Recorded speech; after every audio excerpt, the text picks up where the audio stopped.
Ignacia Cruz is an immigrant mother of 4, her youngest 9 years old. Every morning, they walk to the school bus, past a home where days before, someone was shot. Right there at the corner of my house.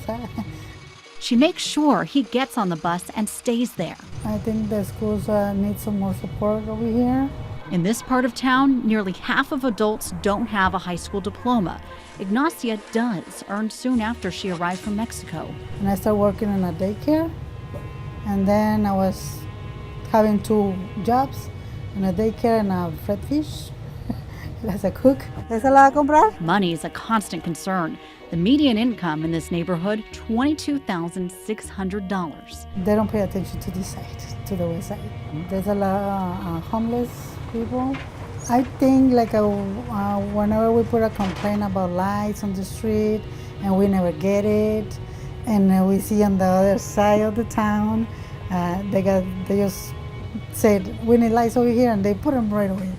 Ignacia does own her own home, and she has big dreams for her kids. My dream is to finish school, high school, and just finish high school, be a professional. But for her, the American dream still seems out of reach. I haven't had it yet, but I think I'm gonna make it. I just need time. Last year, a national study showed her neighborhood was the most distressed in San Antonio. Now that distinction's moved across town to the city's east side. I work here, top of the line barbershop. Between haircuts, Casey George reads a neighborhood newspaper. And then I'm a Spurs fan. Coach Pop's comments on white privilege hit home in this mostly minority area. It is a disparity as far as fund allocation throughout the city. You know, and we do suffer on that end. But every other block, I'm gonna hit a pothole. You know, I make a left to get on 35 off of New Braunfels for the last 12 years, and it's the same pothole. It's never been fixed. The East Side's gang violence makes headlines and makes it hard to keep kids out of trouble. A challenge. A challenge because you want to steer them clear from any trouble. Because for some reason on this side of town, trouble is easy to get into. As far as the violence goes, they know where it's at. Police them areas and make it safe for people to feel like they can walk down the streets in their own neighborhood. Next to his barber station, some swag from his high school. The teachers need some more help, I know that, some more funding. I travel the city, so I see other schools. I see some schools look like malls. You know, that's how big they are. But the East Side is home, and Casey wants the best for his 5 kids, including a son in the Marines.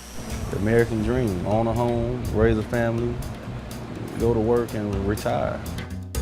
Meantime, on the north side, along the more affluent part of town, unprecedented growth in the Stone Oak area has made the gap between rich and poor even wider. Marshall is 14 months. Marshall is already ahead of the curve. You know, they set up different classes for his age range. Mary Lou Allen is moving to San Antonio and handpicked this neighborhood for its amenities. Most of the schools within the Stone Oak area are rated, if you go onto Realtor.com, most of them are rated 9s, 10s. All the parks are always really nice, even within the subdivision. Everything's always really clean. The HOAs are always on top of it. It's safe for me to be able to ride around the sidewalks with Marshall.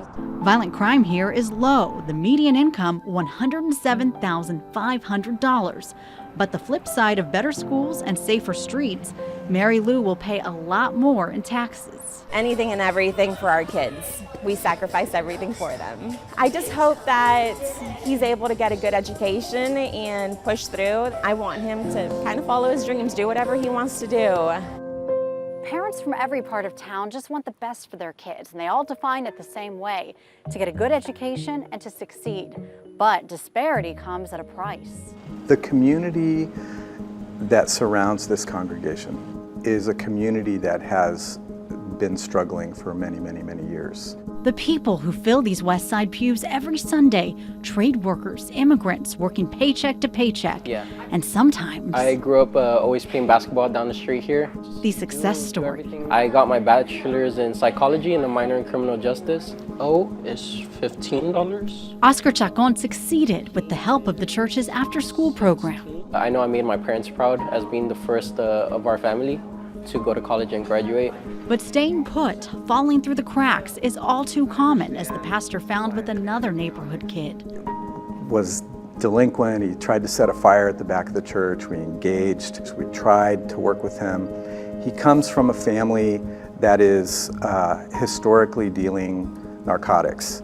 The boy was involved in a shooting the day before we sat down with the pastor. He represents kind of the other end of the spectrum. Disparity here impacts the whole city.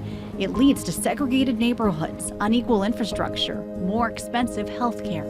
I would invite my sisters and brothers who live on that other part of town to say, hey, there is a responsibility here to take care of these children, these families who are dreaming the same kinds of dreams that your kids dream, but who only have this many options in front of them when your kids have this many.